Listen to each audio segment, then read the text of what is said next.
ಆತ್ಮೀಯ ಬಂಧುಗಳೇ, ಶ್ರೀರಾಮಚರಿತಮಾನಸ ಅಯೋಧ್ಯಾಕಾಂಡ, ಇದರಿಂದ ಇವತ್ತು ಚೌಪಾಯಿಗಳು ಮತ್ತೆ ದೋಹೆಯನ್ನ ತಿಳ್ಕೊಳ್ಳೋಣ.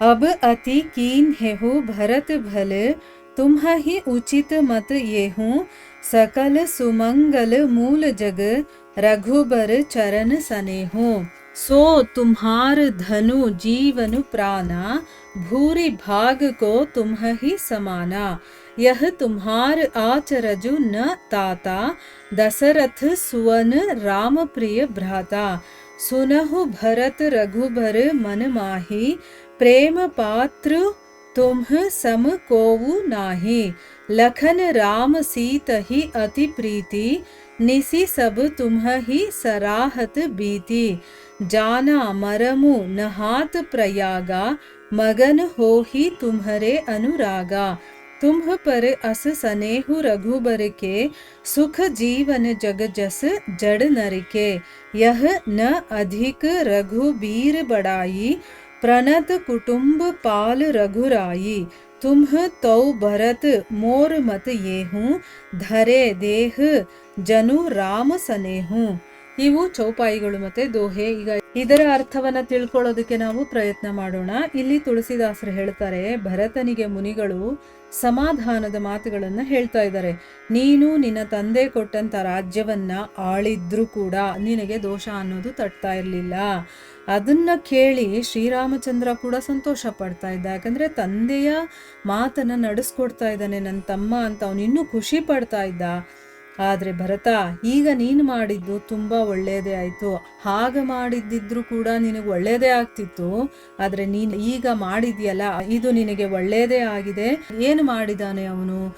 ಇಲ್ಲಿ ಯಾವುದರ ಬಗ್ಗೆ ಅವರು ಹೇಳ್ತಾ ಇದ್ದಾರೆ ಅಂತಂದ್ರೆ, ಶ್ರೀ ರಘುವರನ ಚರಣಗಳಲ್ಲಿ ಅನುರಾಗ ಉಂಟಾಗೋದಿದೆಯಲ್ಲ, ಅದು ಜಗತ್ತಿನಲ್ಲೇ ಎಲ್ಲಾ ಮಂಗಳಕ್ಕೆ ಮೂಲವಾಗಿದೆ. ಅಂದ್ರೆ ನಿನಗೆ ಶ್ರೀರಾಮನ ಚರಣಗಳಲ್ಲಿ ಅನುರಾಗ ಅನ್ನೋದು ಹುಟ್ಟಿದೆಯಲ್ಲಪ್ಪ, ಅದು ಎಲ್ಲರಿಗೂ ಸಿಗೋದು ಅಪರೂಪ. ಅದು ಸಿಗೋದೇ ಇಲ್ಲ ಅಂತ ಇಟ್ಕೋ, ಅದು ಸಿಕ್ತು ಅಂತಂದ್ರೆ ಅದಕ್ಕಿಂತ ಮಂಗಳಕರವಾದಂಥದ್ದು ಬೇರೆ ಇಲ್ಲ. ಅದು ಅಂತಂದ್ರೆ ಇಲ್ಲಿ ಶ್ರೀರಾಮನ ಪಾದಗಳಲ್ಲಿರುವಂತ ಭಕ್ತಿ, ಅದು ನಿನಗಂತೂ ಧನ ಜೀವನ ಪ್ರಾಣನೇ ಆಗ್ಬಿಟ್ಟಿದೆ. ಅದೇ ನಿನಗೆ ಆಸ್ತಿ, ಅದೇ ನಿನಗೆ ಜೀವನ, ಅದೇ ನಿನಗೆ ಪ್ರಾಣ ಆಗ್ಬಿಟ್ಟಿದೆ. ನಿನ್ನಂತ ಭಾಗ್ಯವಂತರು ಬೇರೆ ಯಾರು ತಾನೇ ಇದ್ದಾರೆ? ಇದರಲ್ಲಿ ಯಾವುದು ಕೂಡ ಸೋಜಿಗವಿಲ್ಲ. ಅಂದ್ರೇನು, ಆಶ್ಚರ್ಯ ಪಡುವಂತಹ ಒಂದು ವಿಷಯನೇ ಅಲ್ಲ ಇದು. ಯಾಕೆ ಅಂತಂದ್ರೆ, ನೀನು ದಶರಥ ಮಹಾರಾಜನ ಮಗ ಮತ್ತೆ ಶ್ರೀರಾಮಚಂದ್ರನ ಪ್ರಿಯ ಸಹೋದರನಾಗಿದ್ಯಾ, ಅಂದ್ರೆ ಅವನ ತಮ್ಮನಾಗಿದ್ಯಾ. ಅಂದ್ರೆ ಅಂಥವರ ಮಗ ಆದಮೇಲೆ ಭಗವಂತನಲ್ಲಿ ಪ್ರೀತಿ ಅನ್ನೋದು ಇರಲೇಬೇಕು, ಭಕ್ತಿ ಅನ್ನೋದು ಇರಲೇಬೇಕು. ಸ್ವತಃ ಶ್ರೀರಾಮನ ತಮ್ಮನಾಗಿದ್ಯಾ ಅಂತಂದ್ಮೇಲೆ ಅವನಲ್ಲಿ ಭಕ್ತಿ ಅನ್ನೋದು ಪ್ರೀತಿ ಅನ್ನೋದು ಇದ್ದೇ ಇರುತ್ತೆ ನಿನಗೆ. ಭರತ ಕೇಳು, ಶ್ರೀರಾಮಚಂದ್ರನಿಗೆ ನಿನಗೆ ಸಮಾನನಾದಂತಹ ಪ್ರೀತಿ ಪಾತ್ರನಾದಂಥವನು ಬೇರೆ ಯಾರೂ ಇಲ್ಲ. ಶ್ರೀ ಸೀತಾರಾಮ ಲಕ್ಷ್ಮಣರು ಇಲ್ಲಿ ತಂಗಿದ್ರಲ್ವಾ, ಆಗ ನಿನ್ನ ಗುಣಗಾನದಲ್ಲೇ ಆ ರಾತ್ರಿಯನ್ನ ಕಳೆದ್ರು. ನನ್ನ ಭರತ ಹಾಗೆ ಹೀಗೆ ಅಂತ ಅವನು ಮಾತಾಡ್ತಿದ್ದ. ನಿಮ್ಮ ಅತ್ತಿಗೆ ಮತ್ತೆ ನಿನ್ನ ತಮ್ಮ ಎಲ್ಲರೂ ಕೂಡ ನಿನ್ನ ಬಗ್ಗೆನೇ ಮಾತಾಡ್ತಾ ಅವರು ರಾತ್ರಿಯನ್ನ ಕಳೆದಿದ್ರು. ಅವರು ತ್ರಿವೇಣಿ ಸಂಗಮದಲ್ಲಿ ಸ್ನಾನ ಮಾಡ್ತಾ ಇದ್ದಾಗ ನನಗೆ ಅವರ ಮರ್ಮ ಗೊತ್ತಾಯ್ತು ಅಂತಂದ್ರೆ, ಅದೆಲ್ಲ ಅರ್ಥ ಮಾಡ್ಕೊಳಕ್ಕಾಗದೇ ಇರುವಂಥದ್ದು. ಸೊ ಅವರು ಯಾವಾಗ ತ್ರಿವೇಣಿ ಸಂಗಮದಲ್ಲಿ ಸ್ನಾನ ಮಾಡಿದ್ರು ಆಗ ನನಗೆ ಗೊತ್ತಾಯ್ತು ಅದೇನು ಹೇಗೆ ಅಂತ ಇಲ್ಲಿ ಹೇಳ್ತಾರೆ ನೋಡಿ.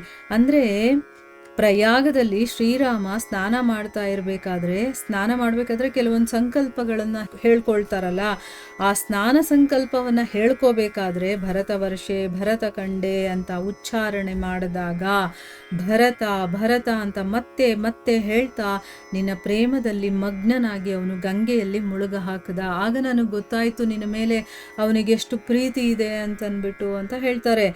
ಆಮೇಲೆ ಪ್ರಯಾಗದಲ್ಲಿರೋರು ಎಲ್ಲರೂ ಕೂಡ ಈ ವಿಷಯವನ್ನ ತಿಳ್ಕೊಂಡಿದ್ದಾರೆ. ಅವ್ರಿಗೆಲ್ಲರಿಗೂ ಗೊತ್ತು ಈ ವಿಷಯ. ಅವರು ನಿನ್ನ ಮೇಲಿನ ಪ್ರೇಮದಲ್ಲಿ ಮಗ್ನರಾಗಿದ್ರು. ಅಂದ್ರೆ ರಾಮ ನಿನ್ನ ಮೇಲಿನ ಪ್ರೇಮದಲ್ಲಿ ಮಗ್ನನಾಗಿದ್ದ.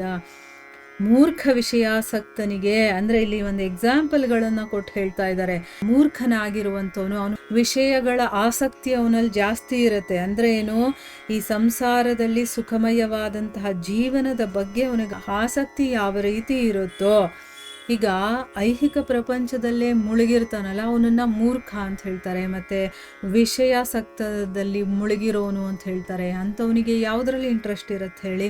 ಈ ಸಂಸಾರದಲ್ಲಿ ಯಾವುದು ಸುಖ ಅಂತ ನಾವು ಅಂದ್ಕೊಳ್ತೀವೋ ಆ ರೀತಿಯ ಒಂದು ಸುಖಮಯವಾದ ಜೀವನದ ಬಗ್ಗೆ ಅವನ ಆಸಕ್ತಿಯನ್ನು ಇಟ್ಕೊಂಡಿರ್ತಾನಲ್ಲ, ಅದೇ ರೀತಿ ಶ್ರೀರಾಮನ ಹಿರಿಮೆ ಅಂತ ಅಂದ್ಕೋಬೇಡ. ಯಾಕೆ ಅಂತಂದರೆ ಅವನು ಪ್ರಣತ ಜನರ ಕುಟುಂಬವನ್ನು ಪೊರೆಯುವಂಥವನು. ಅಂದರೆ ಏನು?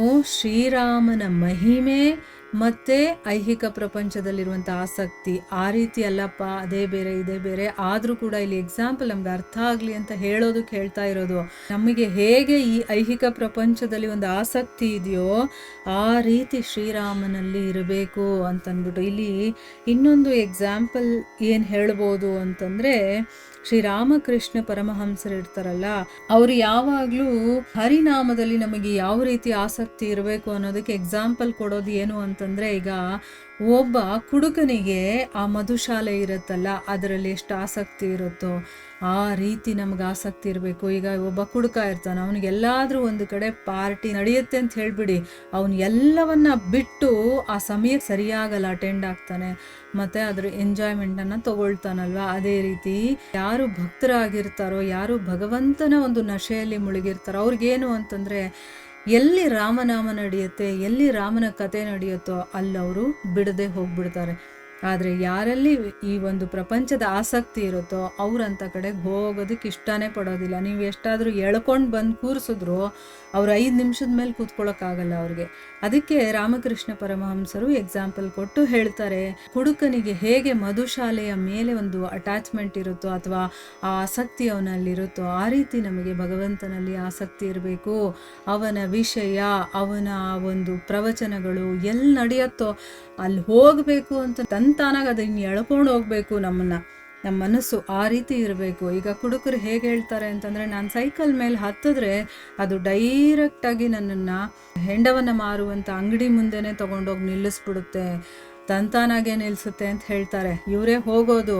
ಆದರೆ ಆ ರೀತಿ ಅವ್ರು ಹೇಳ್ತಾರಲ್ವ, ಹಾಗೆ ನಮ್ಮ ಮನಸ್ಸಿದೆಯಲ್ಲ ಅದು ಎಲ್ಲಾದರೂ ಭಗವಂತನ ವಿಚಾರಗಳು ನಡೀತಾ ಇರಲಿ ಅಲ್ಲಿಗೆ ತಂತಾನಾಗೆ ಕರ್ಕೊಂಡು ಹೋಗಬೇಕು, ನಮ್ಮನ್ನು ಎಳ್ಕೊಂಡು ಹೋಗಬೇಕು. ಆ ರೀತಿ ನಾವು ಆ ಒಂದು ಆಸಕ್ತಿಯನ್ನು ಬೆಳೆಸ್ಕೊಂಡಿರಬೇಕು.